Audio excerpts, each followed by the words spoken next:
की, जिससे 40 दिन संभल कर रहना है हिंदुस्तान को।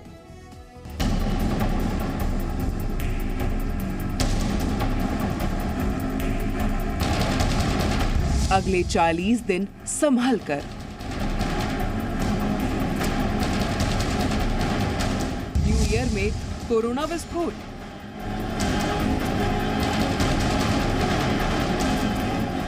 मास्क का टास्क है जरूरी।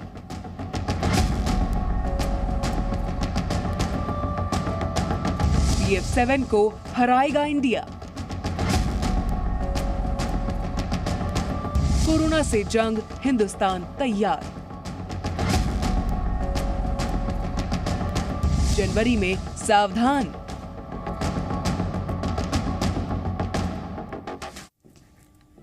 तो ये बड़ी खबर, जनवरी में कोरोना के मामले बढ़ सकते हैं अगले 40 दिन। ये अनार उगा के हर साल 1 एकड़ की जमीन पर 10 लाख कमा रहे हैं।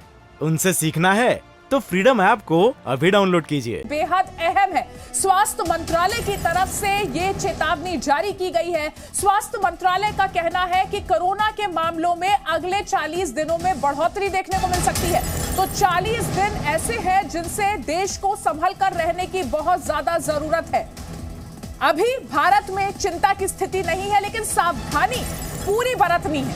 6 देशों के यात्रियों को टेस्ट कराकर यहां पर उनका जो टेस्ट हुआ है उसकी रिपोर्ट आनी है। 6 देशों के यात्रियों को टेस्ट जरूर कराना है यहां पर। और जिस तरीके से एक के बाद एक एयरपोर्ट्स पर रैंडम सैंपलिंग होनी शुरू हुई है, उससे भी कोरोना के मामले देश में बढ़ रहे हैं। पिछले 2 दिनों में एयरपोर्ट्स पर 6000 रैंडम सैंपलिंग के केसेस लिए गए हैं और इनमें 39 टूरिस्ट पॉजिटिव पाए गए हैं। तो पिछले 2 दिनों में अलग अलग एयरपोर्ट पर 6000 लोगों की जांच की गई। रैंडम जांच ये थी, रैंडम सैंपलिंग इसे कहते हैं, और इसमें 39 टूरिस्ट पॉजिटिव पाए गए हैं। तो ये देख लीजिए किस तरीके से स्वास्थ्य मंत्रालय का कहना है कि अगले 40 दिन भारत को संभल कर रहने की जरूरत है। बोध गया में पॉजिटिव केसेस की संख्या बढ़कर 18 हो गई है। अर्जेंटीना का एक पर्यटक हिंदुस्तान जो आया वो संक्रमित पाया गया। एयरपोर्ट पर रैंडम टेस्टिंग हो रही है। विदेशी यात्रियों को RT-PCR रिपोर्ट दिखानी जरूरी है। और नए साल में आप अगर जश्न बनाएं तो मास्क लगाकर इस जश्न का हिस्सा बने।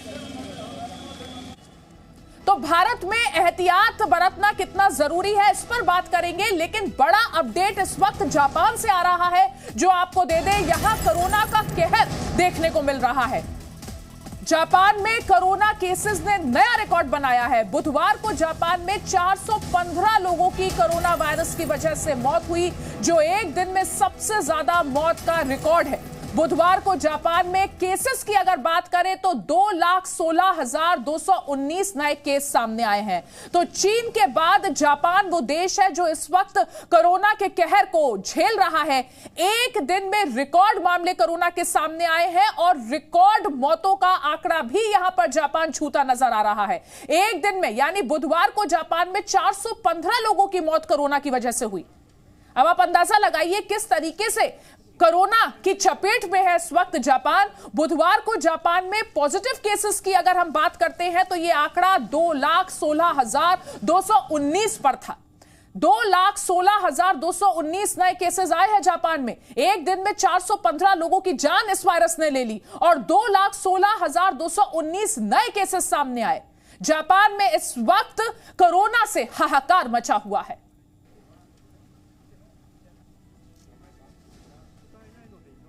और कोरोना से हिंदुस्तान को बचाने के लिए तैयारी पूरी की गई है। कोरोना के खतरे के बीच भारत के लिए अगले 40 दिन अहम है। भारत में जनवरी के बाद से कोरोना के मामले तेजी से बढ़ सकते हैं, ऐसी आशंका जताई जा रही है। रिपोर्ट देखिए।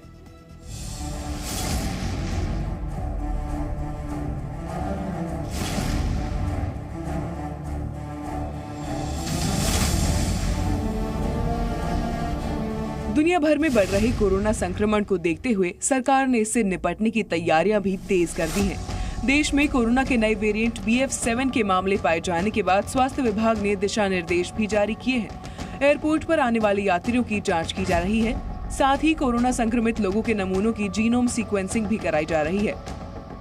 कोरोना के खिलाफ लड़ाई में अगले 40 दिन अहम हो सकते हैं। जनवरी के बाद से कोरोना के मामले तेजी से बढ़ सकते हैं। पहले पूर्वी एशिया में कोरोना आने के 30 से 35 दिन बाद भारत में कोरोना महामारी की एक नई लहर आई थी।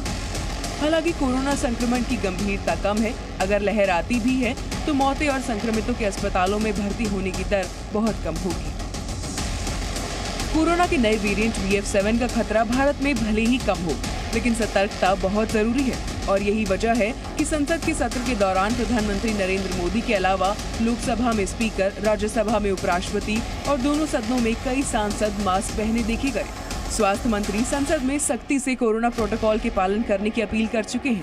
राज्यों को जीनोम सीक्वेंसिंग बढ़ाकर सभी पॉजिटिव केसों का जीनोम सीक्वेंसिंग करने की सलाह दी गई है, जिससे अगर देश में कोई नया वेरिएंट आता है तो समय से उनकी पहचान कर सार्वजनिक स्वास्थ्य के लिए कदम उठाया जा सके।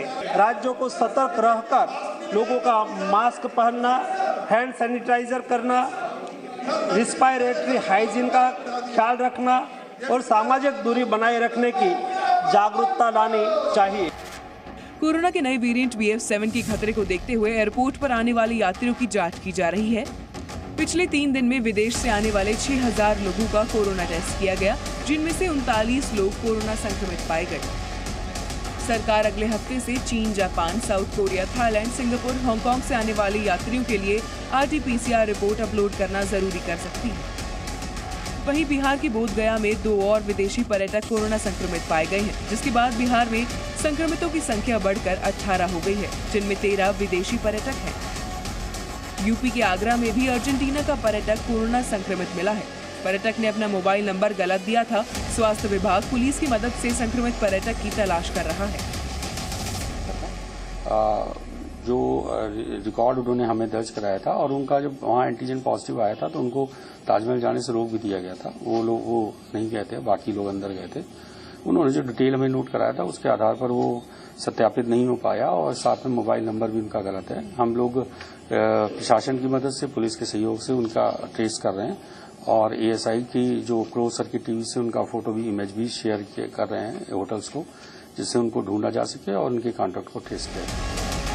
कोरोना के BF7 वेरिएंट से संक्रमित व्यक्ति 10 से 18 लोगों को संक्रमित कर सकता है, जबकि इससे पहले वाला ओमिक्रॉन वेरिएंट 5 से 6 लोगों को संक्रमित कर सकता था। इसलिए एक्सपर्ट्स लोगों से ज्यादा सतर्क रहने की अपील कर रहे हैं। ब्यूरो रिपोर्ट, जी मीडिया। और इस वक्त हमारे 3 सहयोगी हमारे साथ जुड़ गए हैं। दिल्ली से पूजा मक्कड़ हमारे साथ लाइव जुड़ी हैं, रुपेंद्र हमारे साथ पटना से जुड़े हैं और साथ ही बेंगलुरु से जयपाल भी हमारे साथ लाइव जुड़ गए हैं। सबसे पहले पूजा आपका रुख करेंगे। अगले 40 दिन संभलकर स्वास्थ्य मंत्रालय ये कह रहा है। बिल्कुल, देखिए अदिति, और ये जो आकलन निकाला गया है उसके पीछे की वजह भी बहुत साफ है। इससे पहले के ट्रेंड की अगर बात करें तो चीन से शुरू होते हुए जापान और उसके बाद यूरोप और उसके बाद अमेरिका से होते हुए भारत पहुंचने का ट्रेंड कोविड का रहा है। पहली 2 लहर की अगर हम बात करें तो इस बार भी जो आंकड़े बता रहे हैं, सबसे ज्यादा केस दुनिया भर में इस वक्त जापान में है, उसके बाद चीन का नंबर आता है और अमेरिका के हालात भी खराब हैं। यानी कि हिस्सा हो, यूरोप हो, अमेरिका हो, वेस्ट हो, इन सबको कवर कर दिया है और अब बारी साउथ ईस्ट एशिया की नजर आ रही है। और इसीलिए स्वास्थ्य मंत्रालय ये कह रहा है कि अगले 30 से 40 दिन डेटा जो है वो ज्यादा हो सकता है, बढ़ाने वाला हो सकता है, केसेस बढ़ सकते हैं, लोगों में कोरोना ज्यादा हो सकता है। हालांकि राहत की बात यह है कि इस आकलन में ये देखा गया है कि हॉस्पिटलाइजेशन इस बार शायद उतना नहीं रहेगा जितना हमने तीसरी लहर में देखा या फिर डेल्टा की लहर में, दूसरी लहर में देखा। ये राहत की बात है, लेकिन स्वास्थ्य मंत्रालय इस बात के लिए तैयार है कि जनवरी के महीने में केसेस बढ़ सकते हैं। जी पूजा, बनी रही हमारे साथ। इस बीच अपने दर्शकों को एक और अहम जानकारी दे दे कोरोना को लेकर। एक्सपर्ट्स ने भी लोगों को सलाह दी है कि नए साल के मौके पर सावधानी जरूर बरतें, लोग मास्क लगाएं और सोशल डिस्टेंसिंग का पालन करें। कोल्ड कोविड ये एक बहुत डेडली कॉम्बिनेशन है और इसमें इन्फ्लुएंजा का होना भी एक रेस्पिरेटरी इलनेस है, जो कि इन्फ्लुएंजा लाइक इलनेस कोविड भी है। तो कोविड के साथ अगर हमको जीना है तो अगर हम वैक्सीनेटेड नहीं हैं तो फौरन इन्फ्लुएंजा का वैक्सीन भी लगवाना है और कोविड का बूस्टर शॉट भी लगवाना है। ये तो रही कोविड की। और ठंड की बात, ठंड में आमतौर पर सांस की बीमारियां, खांसी, निमोनिया, इन्फ्लुएंजा और साथ में अगर कोविड हो जाए तो ये विकराल रूप धारण कर सकता है। और जिन लोगों को माइल्ड कोविड हो रहा है वो एहतियात नहीं कर रहे हैं, ठंड में घूम रहे हैं, उनको बहुत एहतियात की ज़रूरत है। ठंड से बचना है, गर्म पेय पीना है, केसर अगर पी सकते हैं तो बहुत अच्छा है इम्यूनिटी के लिए, अदरक की चाय पी सकते हैं। ऐसी चीज़ें खाएंगे, ठंडी पेय अवॉइड करेंगे, रात को देर से घर में लौटेंगे नहीं तो सवेरे लौटेंगे तो अच्छा होगा, क्योंकि ज़्यादातर एक्सपोजर उन लोगों को होता है जो लेट नाइट पार्टीज़ में जा रहे हैं और बहुत देर से घर लौट रहे हैं। और हमारे साथ इस वक्त बेंगलोर से जयपाल भी जुड़ गए हैं, बेंगलुरु से हमारे साथ हैं। जयपाल, अगर साउथ की बात करें, कर्नाटक की बात करें, तो किस तरीके की तैयारियां हैं कोविड के नए वेरिएंट को लेकर, और अगर आने वाले वक्त में केसेस बढ़ते हैं तो उसे लेकर? जी बिल्कुल अदिति, देखिए इंसान अपनी परिस्थितियों से सबक लेता है। जब 2020 में ये कोरोना आया था तो हम इस बीमारी से कैसे निपटे इसको लेकर के पूरी तरह से तैयार नहीं थे, लेकिन पिछले 2 सालों के अनुभव से हमने जाना है कि किस तरह से इससे निपटा जा सकता है। अभी थोड़ी देर पहले पूजा ने पूरे तरीके से बताया कि जो एक ट्रेंड है इस बीमारी का वो किस तरह से है और किस तरह से आगे 15 जनवरी के बाद बताया जा रहा है कि ये इसके आंकड़े जो हैं ये देश के अंदर में बढ़ सकते हैं। और यही वजह है कि स्वास्थ्य मंत्रालय के द्वारा न सिर्फ केंद्र के में बल्कि तमाम राज्यों को इस बात के लिए आगाह किया गया है। हमने देखा कि अभी से 2 दिन पहले एक मॉक ड्रिल यहाँ पर आयोजित की गई थी और उसकी मुख्य वजह यही थी कि अगर ऐसी स्थिति आती है तो हम उससे किस तरह से निपट सकते हैं। कर्नाटक की बात करें तो कर्नाटक ने अपने आप में पूरी तरह से तैयारी कर ली है। मॉक ड्रिल के दौरान हमने बताया था कि यहाँ के अस्पताल किस तरह से तैयार हैं। कर्नाटक ने तैयारी की है, बिहार की क्या स्थिति है? बिहार की कितनी तैयारी है, रुपेंद्र बताएं। अदिति, देखिए बिहार में पूरी तरह से तैयारी कर ली गई है और हम अभी आईजीएमएस हॉस्पिटल में हैं और आईजीएमएस हॉस्पिटल में आपको मॉक ड्रिल जो है यहीं पे हुआ था और उसी से हम इस दर्शकों को ये दिखा रहे हैं कि तैयारी हो गई है पूरी तरह से। और जो भी हॉस्पिटल में इसी तरह से बिहार के तमाम हॉस्पिटल में जो है एक अलग जो है कमरा बनाया गया है जिसमें 10 से 15 बेड लगाए गए हैं और कोई भी मरीज जो आ रहा है तो पहले जो है उसकी जो है टेस्ट की जा रही है। प्राथमिक टेस्ट करने के बाद ही जो है उसका रिपोर्ट आ रहा है, उसके बाद अंदर उनको भेजा जा रहा है ट्रीटमेंट के लिए, इलाज के लिए। डॉक्टर तत्पर तैयार है और तमाम लोग जो है डॉक्टर हो और जो स्टाफ हो, मेडिकल स्टाफ हो, तमाम लोग जो है मास्क लगाकर जो है काम कर रहे हैं। लेकिन सबसे बड़ी बात यह है कि बिहार के लोगों को जागरूक होना पड़ेगा और बिहार के लोग जो है जो घूम रहे हैं, तमाम मार्केट जा रहे हैं, इधर उधर जा रहे हैं, वो जो है मास्क नहीं लगा रहे हैं। काफी कम तो लोगों को जागरूक होने की जरूरत है। सरकार अपने स्तर पर तैयारी कर चुकी है, केंद्र सरकार हो, राज्य की सरकारें हो, लेकिन लोगों को भी जागरूक होना पड़ेगा क्योंकि जिम्मेदारी लोगों की भी है। पूजा, हमारे साथ जुड़ने के लिए बहुत बहुत शुक्रिया आपका, और साथ ही जयपाल आप भी हमारे साथ जुड़े, और रुपेंद्र तमाम जानकारी के लिए धन्यवाद।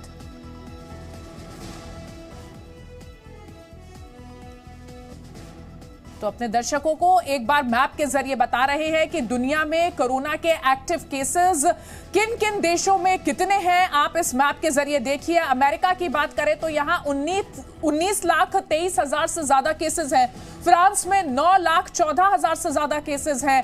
चीन में 55,272 केसेस हैं और जापान यहां देखिए 76,54,000 प्लस केसेस पर खड़ा है। भारत की स्थिति यहां पर अभी बहुत बेहतर है। भारत में 3,468 केसेस देखे जा सकते हैं, जबकि ऑस्ट्रेलिया में 1,98,000 से ज्यादा केसेस हैं। ये अनार उगा के हर साल 1 एकड़ की जमीन पर 10 लाख कमा रहे हैं। उनसे सीखना है तो फ्रीडम ऐप को अभी डाउनलोड कीजिए।